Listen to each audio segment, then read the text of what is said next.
Oh, yeah. Class is in session for busted pencils fully leaded.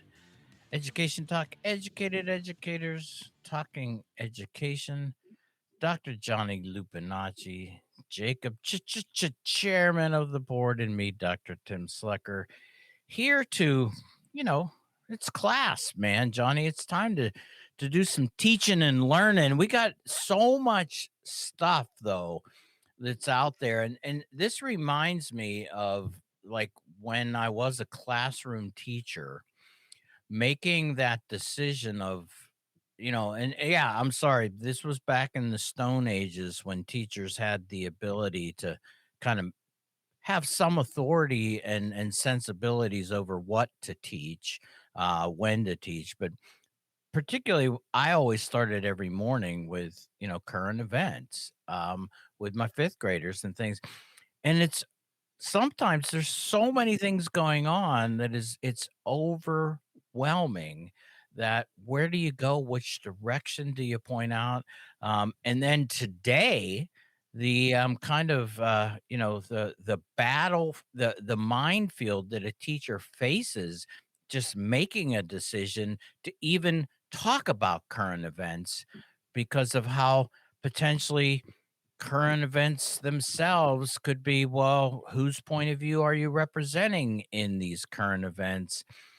And Johnny, between AI, between student loan forgiveness, between a surging interest in civics education itself, it makes me just wonder, is it time to open up, like, how do we make decisions about what to teach, when to teach? Let's not spend a lot of time on this one because you said we're not deep enough into it yet, but you know quick blasts, and I'll set up the story that actually kind of created a push for me to say, hey, we need to cover this. My daughter, who, well, okay, they're said enough, right? My daughter, understanding that in in fifth grade, she testified at the local school board about why she shouldn't have to take standardized tests. Now, at age 22 and about to graduate college with student loan debt, um, is very was very, what do you want to say, animated this weekend when across her news feed she found out that, at least according to the way she read this, that ICE, if you join ICE, you'll get student loan forgiveness. And that really upset her because she was feeling like, well, Dad, how come? What's wrong with my student loan forgiveness? There's a really good chance that I'm going to work in a national park. She's a wildlife studies major, although national parks, so we don't really need paid people working there anymore. But she was really upset about this and really saw this as one more bit of evidence that this administration is giving out favorite party favors, you want to put it, only to certain specific people. And my gut reaction was to go, yeah, WTF. But that's not as simple as it is, right, Johnny? Yeah, well, Tim, nothing like raw dogging it right into the show, man. It's August. Lots of us teachers are getting ready to go back to school. So classrooms are gearing up in the next couple of weeks around the country for most school districts by the Mm. end of August, usually by the first week of September. A lion's share of the students in this country return to their classrooms, and just ahead of those students, the teachers. So we're trying to soak up the last bits of summer, Tim. So you come in hot with a lot this morning, but I guess that's how class in session is. To be fair, listeners, I was on vacation for a week and I popped into some shows, but we had a good homeroom already. And so I'm late. Like it's like my homeroom, but it's Wednesday, so I'm jumping right into class, underprepared, still feeling vacationy, and still trying to soak up those last bits of summer. And Tim, I think you were being sarcastic, but I just want to clarify. We do need humans working in national parks. I know. I was. Oh Come yeah, on. that was the sarcasm. Tim You're was cut I'm getting there. better at You detecting it, are. am I? I was Yeah. gonna say you're actually the So fact that you just I came just back wanted to with. highlight that, like pump my own tires a little bit, listener out there, on the record officially, and now Jacob can know, like, hey, I'm starting to detect Tim's sarcasm because I was like, wait a minute, we do need people in national parks, you know. But Tim, this brings up a great point as we're gearing up to go back to school, and two social studies teachers here. I'm gonna tease Tim a little bit. Tim, were you teaching last century? I think technically you were, weren't you? You Well, were back in the yeah, class it of the was. in the previous century. I Look. mean, I miss it by 1 year, so I can tease him a little bit. I started my classroom teaching in the early 2000, 1 year. So, I was right on the cusp of being a teacher last century, but I was still a student until this current century. But Tim, teaching with current events, especially as two social studies teachers here, educated educators whose expertise happens to be, teaching about democracy and history and geography and all those cool things related to social studies.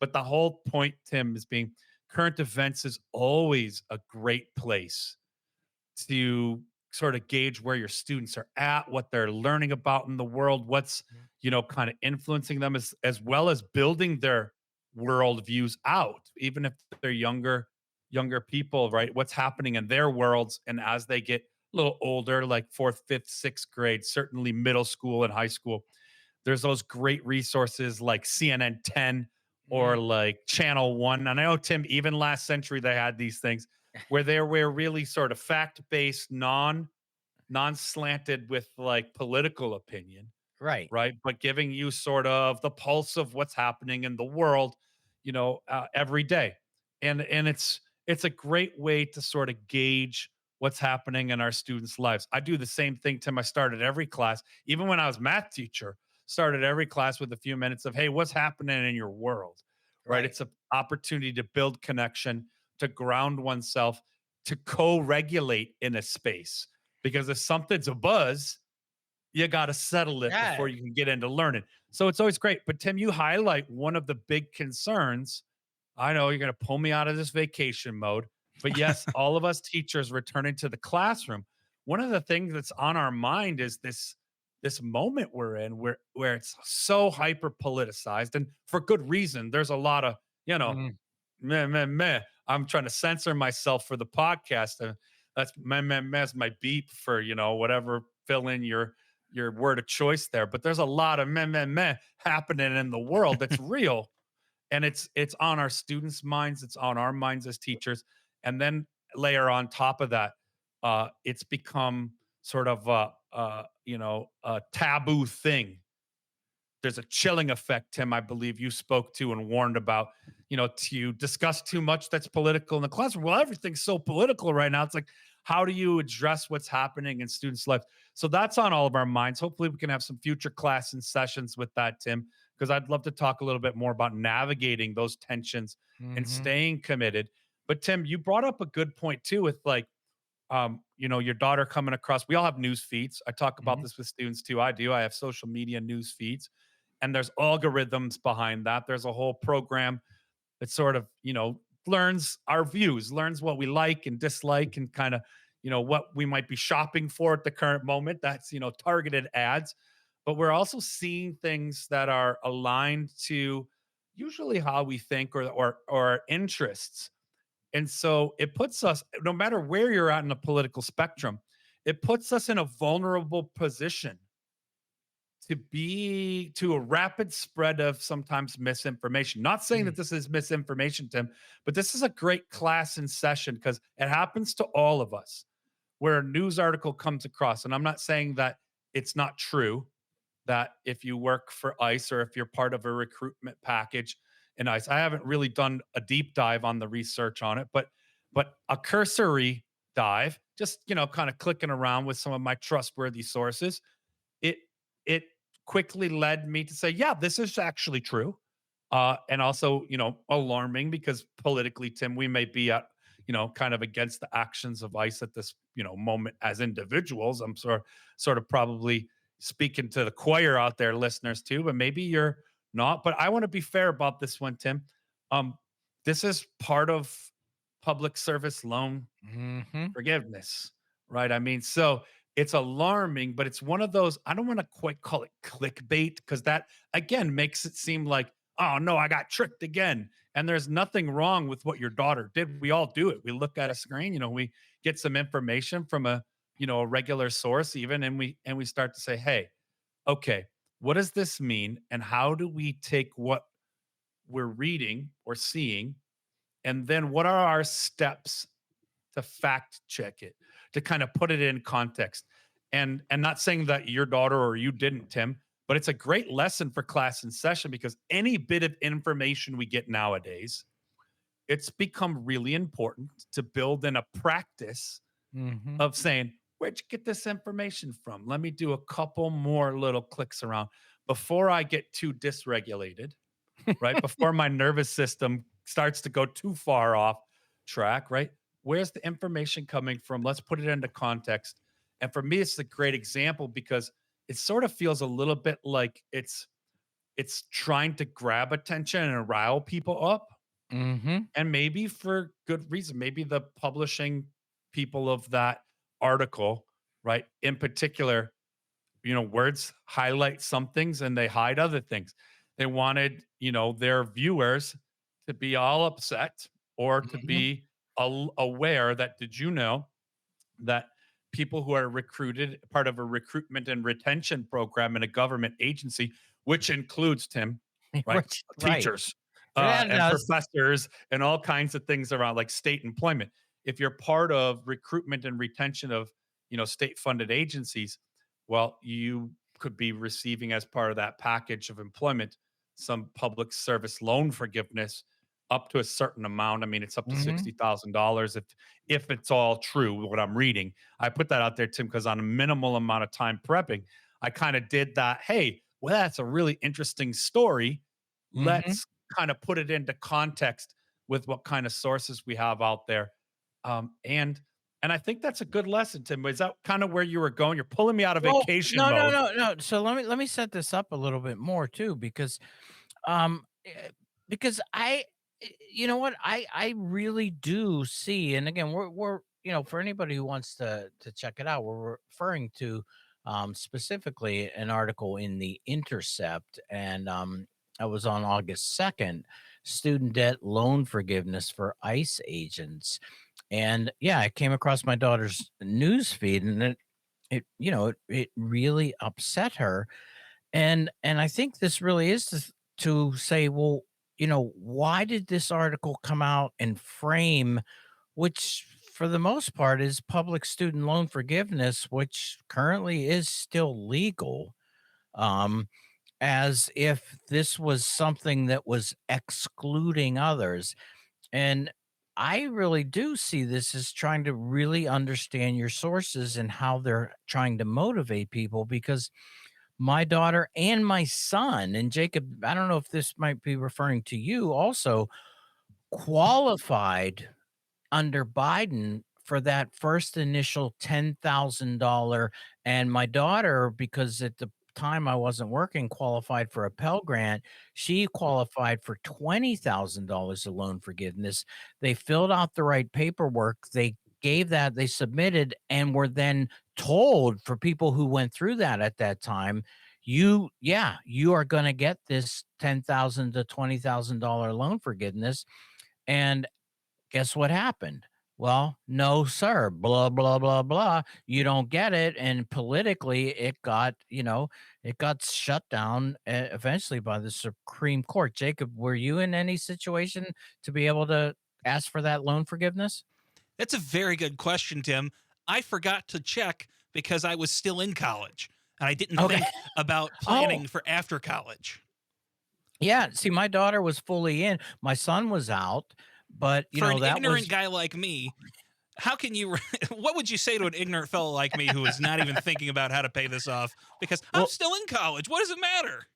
Well, here's the deal. You emotionally, you're better off because you didn't go through the elevation of imagining that you were going to experience forgiveness Yeah. as if you had done something wrong by going to college, which I always said was again a framing problem from the Biden administration to quote ask forgiveness for going to college. That's a good point, Um, Tim. you know, but it really did because it made a lot of people get happy a little bit. They saw a light at the end of the tunnel. I mean, we had a, producer at the time, it was, pre-civic media, who was really like wrapping it all together with the $10,000 and stuff like he went from, oh my God, I've got, 10 to 20 years of debt payments to this sets me up to be almost debt free when I'm done with college. And that was a big deal. And so I think about the kind of positive vibes that people felt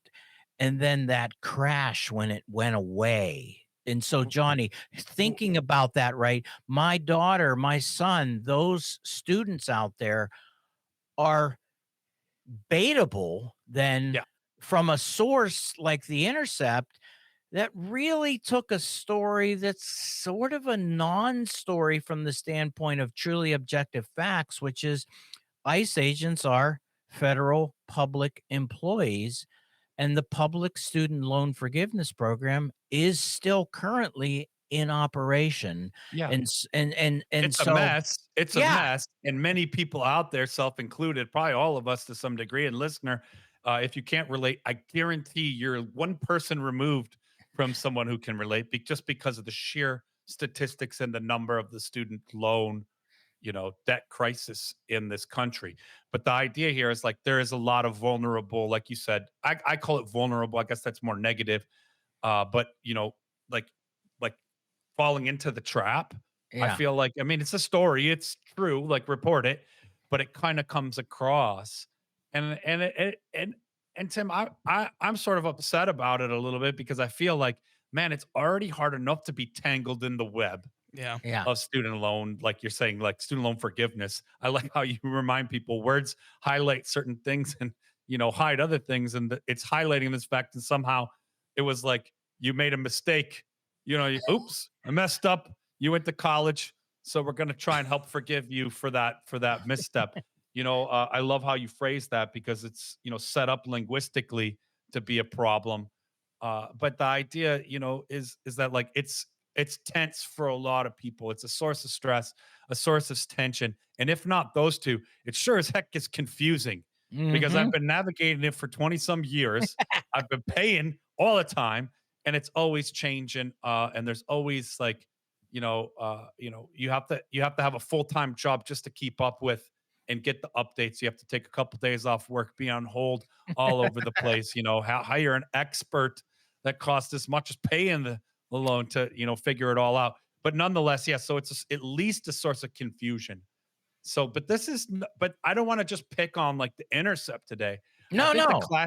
the awesome thing of you bringing it up, Tim, is the class in session is reminding us, especially as we're gearing up to go back to the classrooms and teach, is to be actively engaged in where does our information come from? What That's kind it. of information are we are we bringing into the decision making? What kind of information? You always hear those phrases like your body is a temple or like your mind is, a sacred space. Our classrooms are protected and safe places for students, but they're not isolated from the outside world. So as information comes in, how do we as groups, like students and teachers together, navigate that vast sea of information and learn skills, important life skills for, this era, Tim, like us old timers, teachers from last century, we would never have imagined that we'd be teaching about, misinformation, disinformation, navigating a vast sea of information, fact checking, really important stuff that we used to trust sources Mhm. on, right? Right. And again, I'm coming back to this. We're teaching now and we're digesting information in a massive erosion of trust, which is a big threat to democracy. So as you're gearing up to go back to the classroom, man, Tim and Jacob pulled me out of vacation mode. I'm amped up, I'm plugged in, and it's reminding me, Tim, to sharpen my pencil. We're not going to bust the pencil. We're to There sharpen the we go. pencil around what kind of lesson plans and what kind of co-learning can we do together as teachers with our students in order to navigate the vast amount of information out there and to restore trust, to build trust in one another and in our own confidence and navigating vast seas of information with it, good information, misinformation, Mhm. disinformation, all the above. But that reminds me, Tim, we should be scrawling out those lesson plans and thinking about how we teach together to build trust, which in turn builds stronger democratic citizens, which in turn strengthens democracy, and link it back to busted pencils right here at the roots of strengthening democracy as we Woo. head into August. Love being back, fellas. Mm. Thanks for the show today. And class is gonna be out of session soon. Well, Real Tim, soon, but is there time for me to say one thing? yes, Because Jacob, my it's God. been building up in me this whole show, and I think it's a great way to wrap us back over to a previous episode, and then it's gonna be really rewarding for the people who listen to every show. Okay. So I just think you guys last week in the producer's choice, you were talking about how it felt good to have teachers want to actually deal with you on a real level and make you feel like you're heard and make you feel like you're not just a kid, but you're part of the conversation. Talking about this week, same thing, the ability to bring those current events and talk to your students. I remember in high school, in my civics class, starting things off with questions about the news. That did feel really good for me. And it did feel Hmm. good to be, treated more adult even though you're a high school student or given the impression that your opinions are important and they do matter. So you guys should keep doing that because I think that the way you felt is the way that I felt and it's the way a lot of kids feel. Whoa. That felt like a compliment. Oh, I'm sorry. I'll walk it back.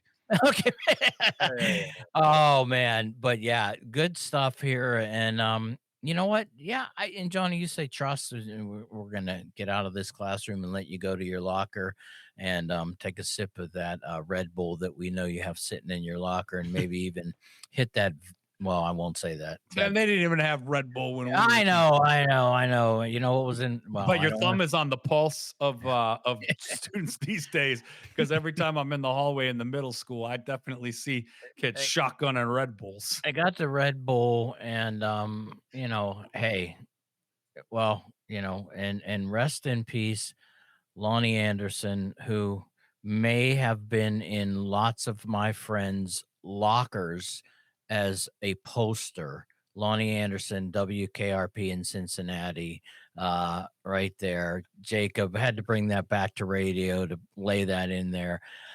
But you know what? Now it's time for your moment of Zen.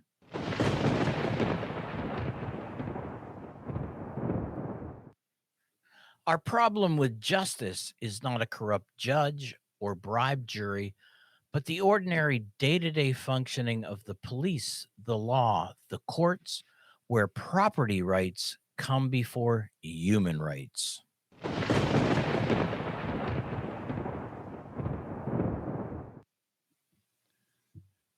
Well, thanks for listening to Busted Pencils class in session. And you can always grab great podcasts like this one. Just go on over and search Busted Pencils on Apple Podcasts, Spotify. Of course, you can always find us at Civic Media website or at bustedpencils.com. And don't forget that you can find us throughout the week, every Monday, Wednesday, and Friday, with homerooms, class and sessions, and always loads of fun as we wrap up the work week on Fridays with Jacob's producer's choice. And listen up, pencil busters. You can always catch the Busted Pencils at 3 p.m. Central Time across all the Civic Media Network stations for 1 hour of your favorite blue-collar scholars, Tim and Johnny, and keep busted pencils.